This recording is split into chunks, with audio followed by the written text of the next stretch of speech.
Hello and welcome to Worlds Apart. Religion and politics have long been a dangerous mix, perhaps never more so than in the case of the so-called Islamic State.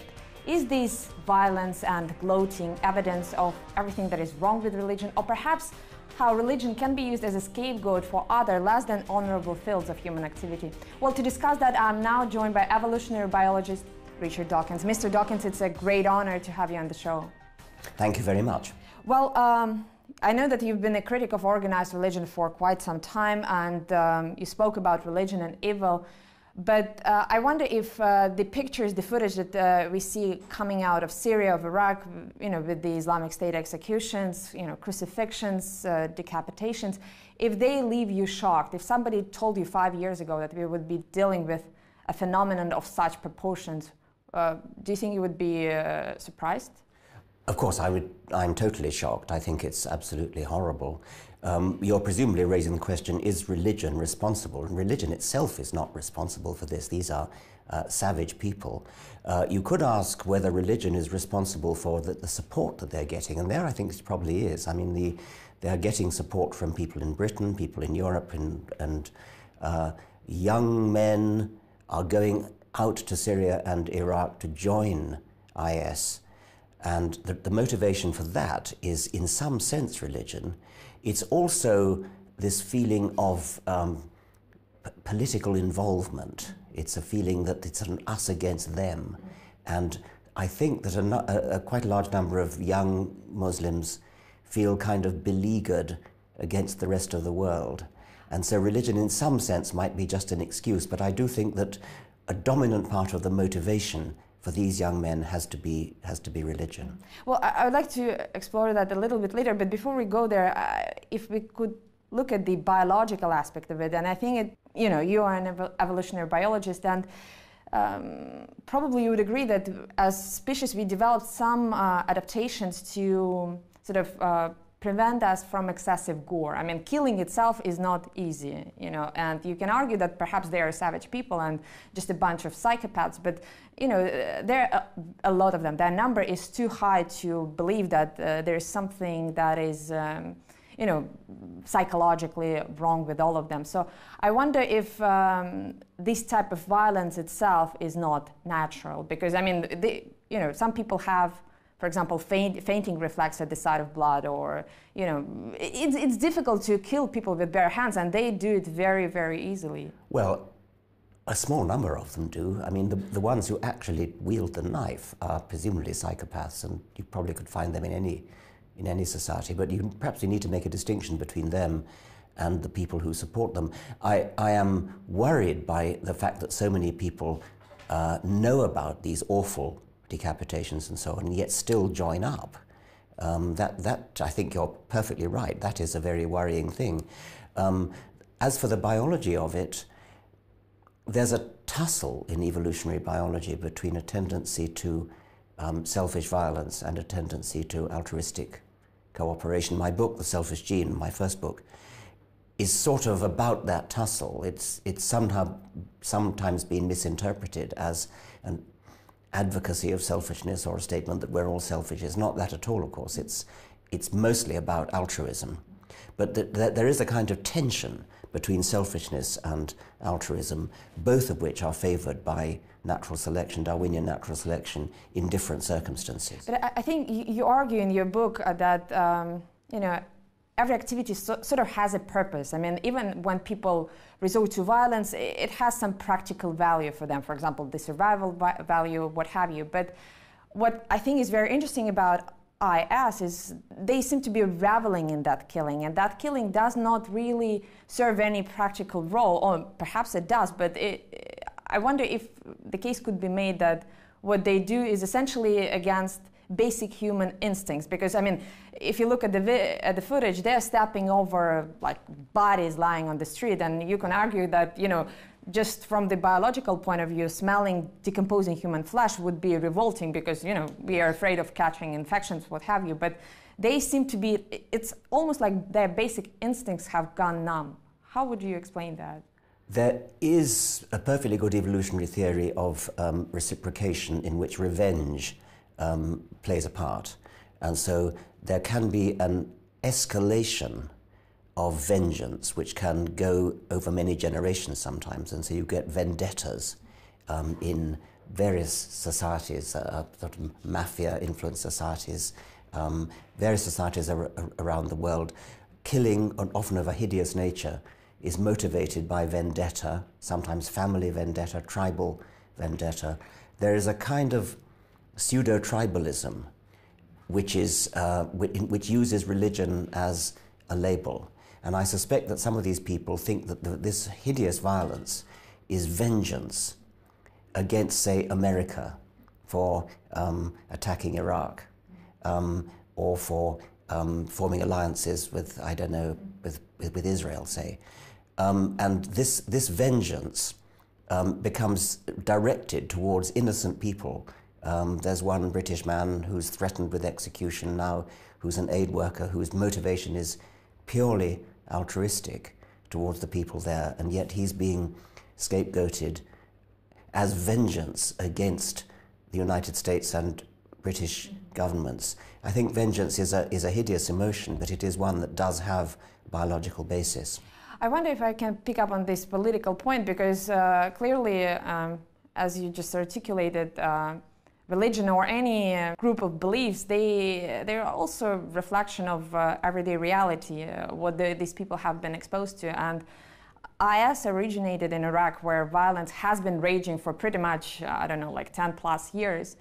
The coverage we are getting, especially from Western media, of the IS is that they are, a bunch of psychopaths, barbarian sadists, and that may be true. But I wonder if politicians are perhaps exonerating themselves a little bit here, because when you're exposed to extreme violence, not just on a daily basis, but for years on end, is that really surprising that these people are willing to go to such great lengths to?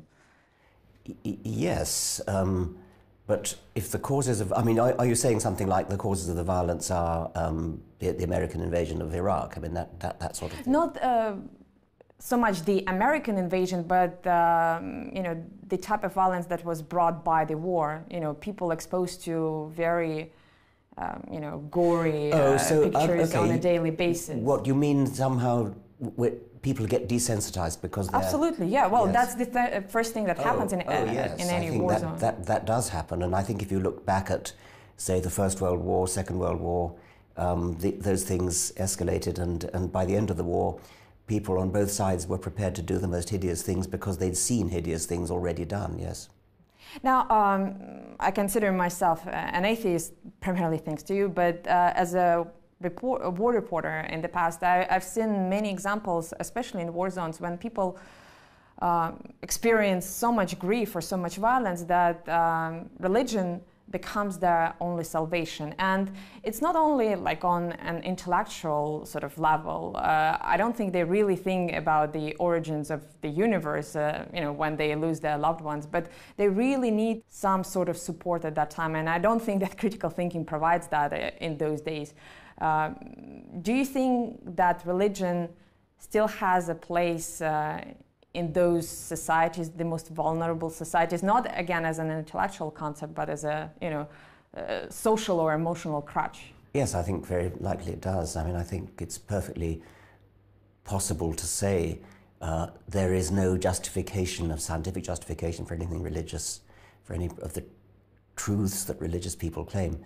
But on the other hand, they do provide consolation, and so in the same way as a psychiatrist can console somebody by telling them something which may not be true, that I could imagine that people do get consolation from religion.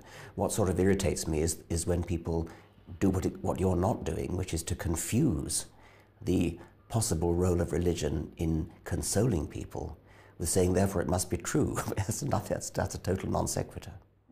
Now, I'm speaking here from perhaps my personal experience, but I found that to be an atheist, you need to invest a lot of time and effort into it. You have to do a lot of reading, you have to do a lot of thinking, and I think for a lot of people around the world, that's a pure luxury. They cannot afford an intellectual lifestyle. They perhaps work, several jobs, or again, live in war zones when, they would love to wonder about stars, but it's simply not part of their life. I wonder if the case could be made that atheism at the end of the day is, a mark of social and intellectual distinction or status, that this is something that a lot of people around the world stricken by poverty or stricken by war simply cannot afford. Yes, and that's true, of course, of any intellectual pursuit.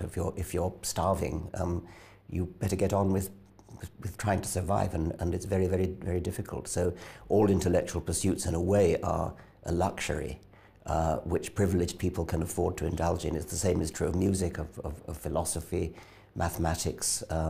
All pursuits of the mind are things that we can do when we have the luxury, the leisure to do so, and many people, unfortunately, haven't got that luxury or leisure. So would that essentially mean that your efforts to spread atheism around the world are essentially limited to most fortunate parts of it? I would like to think not, because I think that a lot of the problems that the poorer people have may be brought upon them by religion. I don't deny that religion can be consoling to them, but what I'm suggesting is that they may be actually oppressed by religion. I think, for example, of the place of women in Islamic societies, where they are hideously oppressed by religious forces. Well, I think we'll get a lot of response to just this phrase that you just uttered, because many would argue that in those societies, what looks like oppression to you is a setup of life that makes it possible for a family unit or for society to exist. Perhaps not perfect, but this is essentially the product of the circumstances. Allow me to be skeptical. Well, we talked about ISIS, and on the political level, we can see that it can, perhaps bring sworn enemies together. Like, for example, the United States and Iran, there are some negotiations about them working together. I wonder if the same could apply to religions, moderate religions, and atheists. Do you think that they could join forces, and if so, in what way, in combating this very extreme form of Yes, ideology? that's a perennial argument again. I mean, it came up in the Second World War over enmities between Britain and the United States and Stalin's Russia. They came together to fight Hitler and then parted again after Hitler was defeated.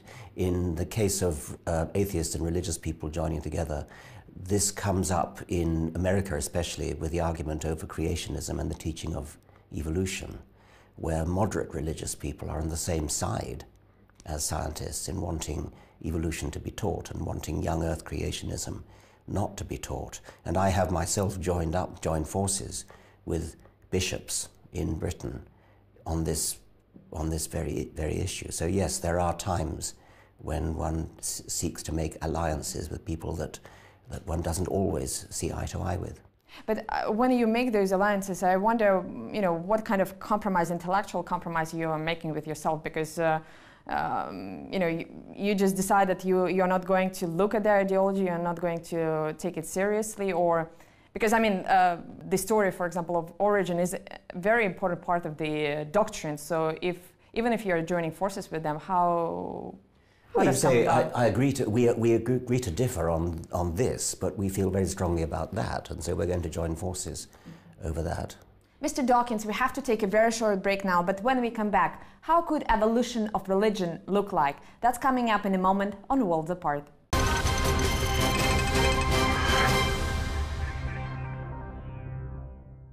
Welcome back to Worlds Apart, where we are discussing religion and politics with evolutionary biologist Richard Dawkins.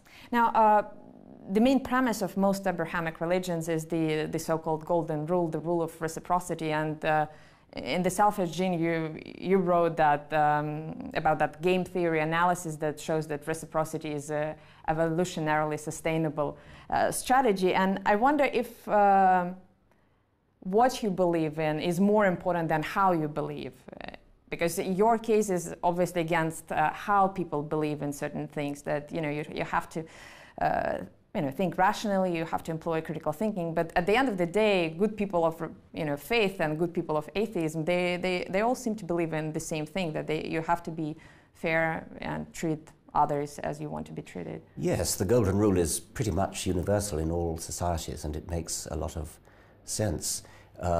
What's objectionable is when religious people claim that you need religion in order to be good to other people. Of course you don't. And if people really did base their morality upon religion, they would by no means be doing the sorts of things that you and I both agree they should be doing. They would be stoning people to death for adultery, for homosexuality, etc.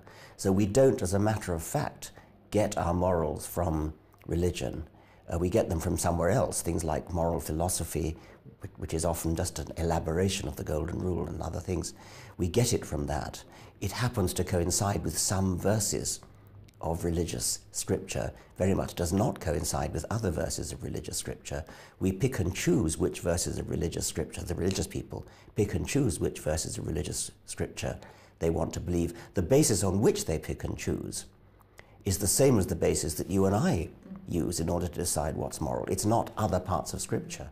I would like to ask you perhaps a sexist question, but there are a lot of studies that show that for males, how you do certain things is more important than for females. For example, in war zones, valor and honor are male values, predominantly male values. Women tend to compromise for the sake of their loved ones.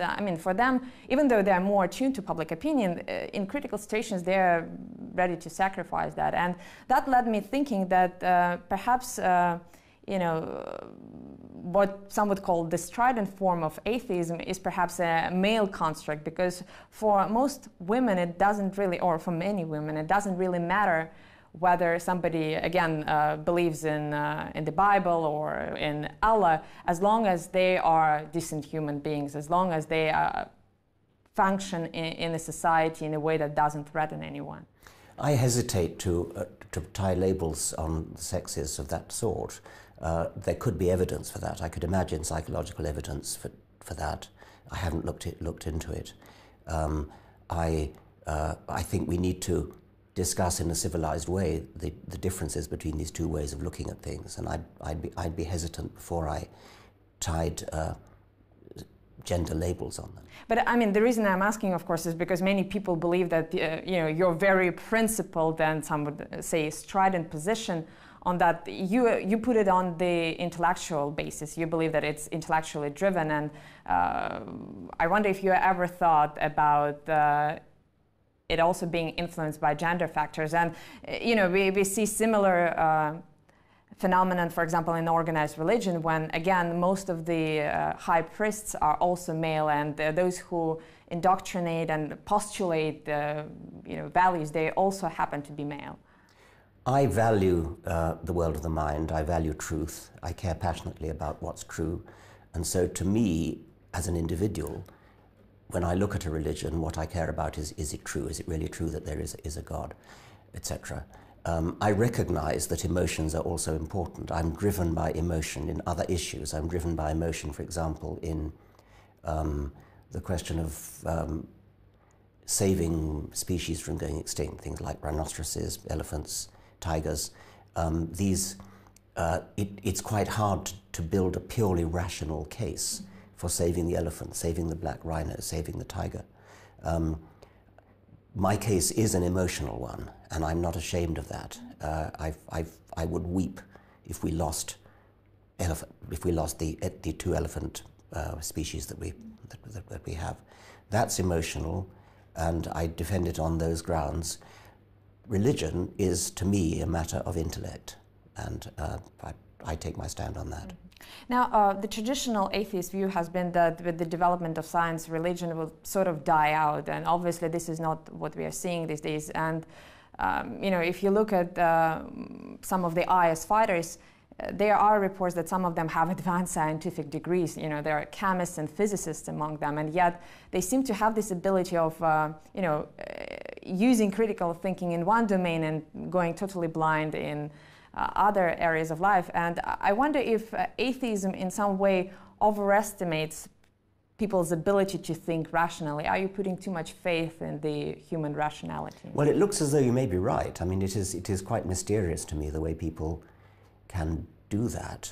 Identity politics in the case of IS is no doubt part of it. I think there is a capacity in the human mind to separate things out. It's not just in Muslims, it's in Christians as well. There are scientists who perfectly competent, not brilliant scientists, but they're competent scientists who write. I mean, there's an extreme case known to me of an American professor of astronomy who writes competent mathematical papers about astrophysics which make the assumption that the universe is, whatever it is, 13 billion years old. But privately he believes the universe is only 6,000 years old. So that shows that it's possible for an apparently intelligent and academically competent mind to be split in half and to go through the motions of writing papers in astrophysics while believing everything about his paper is nonsense. That's an extreme case, and what we see much more often is less extreme cases of the same thing. Now, I was born in the Soviet Union, and you know, one of the things that made communism degenerate into what we had in later years is that communist ideologues essentially either simplified or overestimated the human nature, you know, that they didn't take into account all the various impulses of people. And I wonder if you would actually like to live in a world, you know, with only agnostics and atheists all around. Wouldn't that be a place that perhaps could also degenerate into something that we had in the Soviet Union? Because communism at the beginning was, you know, also a theoretical concept. It talked about, you know, the goodness of people sharing, you know, abandoning private property because you don't need it. You know, it counted too much on the better side of human rationality. But at the end of the day, it brought out the worst. Can atheism do the same? Well, you may be saying it's realistic. Sorry, you may be saying it's unrealistic to count on human nature, but I still think it's a worthwhile ideal. I mean, I would like to live in a society where people are rational and skeptical and critical, and that I think means they would be atheistic. We live in a society now where nobody believes in fairies and in pink unicorns and things, and that's fine. I think I would like to live in a society where people are critical, skeptical, rational, believe things only when there's evidence and not because of tradition or emotion or revelation or holy books or priesthoods. Have you ever thought how much critical thinking may be too much? I mean, is there a limit beyond which it may get? No, I don't think there is. I mean, you don't want to apply the sort of extreme skeptical, critical thinking to ordinary personal relationships. You know, does my lover love me or not? We use human faculties for that. Life would be unpleasant if we were constantly seeking evidence and doubting our loved ones. So no, but when it comes to beliefs about the real world, about science, about religion, then I think yes, I do want people to be skeptical and critical. And I heard you often talk about, or people rather asking you about, you know, religious art, and you always reply that, for example, the existence of Sistine Chapel is not proof of the belief system that helped to bring it about. But I wonder if you see anything in common between creativity and religion, in a sense of both of them providing some sort of escape from rule-bound world, because on some level you can even argue that religion is just an example of human creativity of thought, and you know, just giving yourself some respite from, you know, the bounds of logic. I'm all for having a respite from all sorts of things: music, poetry, human love, art, but I would draw the line at using false beliefs about the universe for that purpose. I don't mind poetic. I mean, I can appreciate the poetry of, say, Bach's St. Matthew Passion. Beautiful music, and the words go with it. I don't discount the words. It's a tragic story that is being told. I appreciate tragic stories, even if they're not true. Like I appreciate Romeo and Juliet, although it's fiction. So yes, we take refuge in fiction, but let's forget that it is fiction. That's the point I would make. And finally, I wonder if religion would stop making those unsubstantiated claims about the origins of the universe and would embrace some sort of, let's say, definition of God that would be similar to Einstein's. Would you be willing to drop your objections against religion? How do you see the evolution of it? I would have no objection to an Einsteinian religion so long as people don't confuse it with supernaturalism. I think that Einstein made a mistake in using religious language because people have been misled by that. I mean, Einstein used the word God and he didn't actually believe in any kind of God. He was a pantheist, and I'd be happy to go along with that kind of religion. I just wouldn't call it religion. But how do you see the future of religion? If you seem to be agreeing that you know, the social and emotional function that it serves is a very important one. Do you see any institution that could either substitute that or a way in which religion could evolve? You know, if I just ask you to use your imagination and let's say imagine religion in 100 years. I wouldn't call it religion. I think we need human comfort, psychological comfort, human comfort, emotional counseling, all these sorts of things. People get help from each other. We're a social species. We put our arms around each other to comfort each other. We don't need supernatural spooks in order to do that. Absolutely, but my point is that religion, as of now, is pretty much the only, or perhaps a very rare, social institution that has these open door policies. You know, science doesn't. You have to, you know, meet certain criteria to be a scientist. But counseling does, psychology does. But you have to pay for that. The religion provides it free of charge. Well, then we shouldn't. I mean, I would like to see a more socialistic approach to that kind of thing, to mental health. So you're advocating the return to the Soviet Union? I think social goodwill is something that we can achieve without overbearing dictatorial ordering about. Well, Mr. Dawkins, it's been a great pleasure talking to you. Thank you very much for your time, and please join the conversation on our YouTube, Twitter, and Facebook pages, and I hope to see you again same place, same time here on Worlds Apart.